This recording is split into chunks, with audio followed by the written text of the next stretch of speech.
If there's one thing that us watch collectors absolutely love but almost always take for granted, it's Lume, okay? I love Lume. My Seiko Tuna SBBN 031 has a whole bunch of Seiko proprietary LumiBrite Lume, shines like a fireball, makes for some really cool low light pictures, makes the watch easy to read at night. It's just very useful and very fun.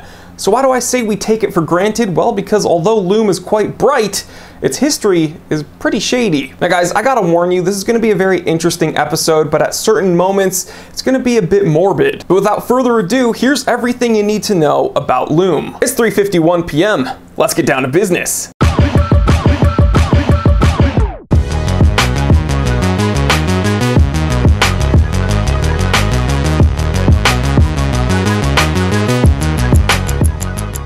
So guys, the year is 2020 at the time of filming, and Lume, very prevalent and very, very cool, but we wouldn't have it as we know it today without Polish-French physicist and chemist Marie Curie. I've also heard her name pronounced Mary Curie. I'm sure people will correct me in the comment section regardless of how I say it. But Marie Curie literally coined the term radioactivity. She's also the first person and only female to win the Nobel Prize twice. Now, among her numerous achievements, she actually discovered two elements, polonium and radium. Now, we're going to be focusing on radium for the sake of this episode because it directly translates to what was ultimately put on wristwatches. Alright, so according to Wikipedia, radium is a chemical element with the symbol Ra and atomic number 88. It's the sixth element in group 2 of the periodic table, also known as the alkaline earth metals.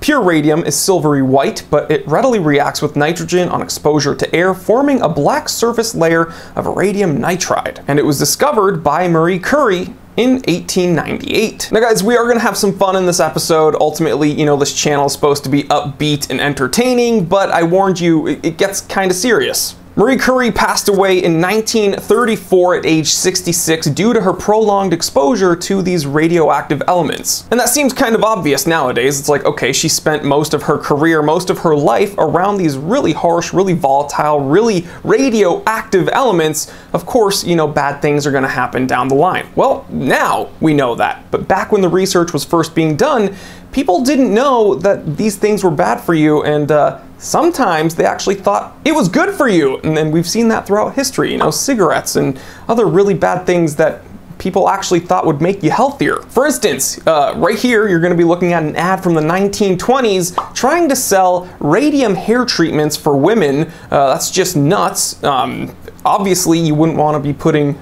any of that anywhere near yourself, especially not in your hair, but you know, in the 1920s, they didn't know any better. And speaking of women, this is a watch channel, so let's talk about the people that actually applied the radium to the watch and clock dials. These people were known as the Radium Girls. So as I mentioned earlier, these Radium Girls were the ones that would work in the factories and apply radium paint to watch and clock dials. Now, as these Radium Girls were working, they would regularly kind of lick the brush head to get a finer point on their tool, and it would make it easier to work with. So it was said initially that these Radium Girls felt fine as they were applying this highly radioactive chemical to, you know, watches and clocks, and some of them even said they felt better as they were working with the radium. But you know, as time went on, this is very obvious to us now, problems came about. And here's where it gets a little bit morbid, a lot of bit morbid, actually. Teeth would fall out. Girls would have, you know, pain around their face and their head. They would get fatigue. And ultimately, their prolonged exposure to radium caused something horrifically termed radium jaw. Now, radium jaw is where your jaw weakens to the point of crumbling.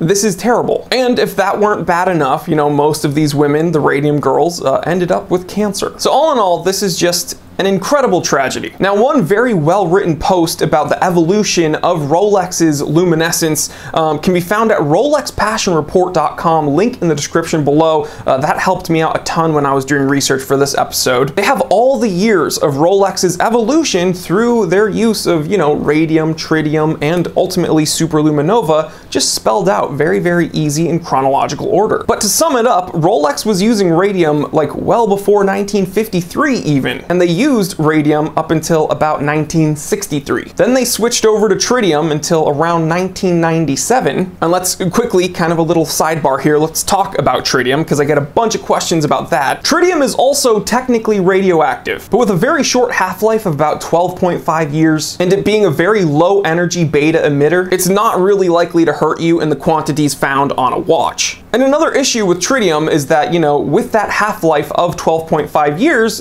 people were complaining that their watches would kind of get patinated a little bit too quickly. It would turn custardy, a little bit yellowish, and the watches wouldn't glow. So Rolex had to do something about that, and they decided to move on to superluminova. And there's been a few different iterations since 1997, 1998, but ultimately, ever since then, they've been using some form of superluminova lume, excuse me. And this isn't just exclusive to Rolex, okay? So most companies nowadays use some form of superluminova, but as I've mentioned multiple times, I'm a big fan of Seiko's proprietary Lume-Bright lume. Now, the good news is that superluminova and Lume-Bright, neither of those are radioactive at all, so you know, you don't have to worry about that. And another good thing is it lasts a lot longer than 12.5 years. So your watch, as long as it has some form of lume and, you know, not tritium, not radium, it's gonna shine bright for a good long while. So guys, now that we understand lume's kind of shady history and everything that went along developing it, let's go ahead and look at some of the best lume that I have in my collection.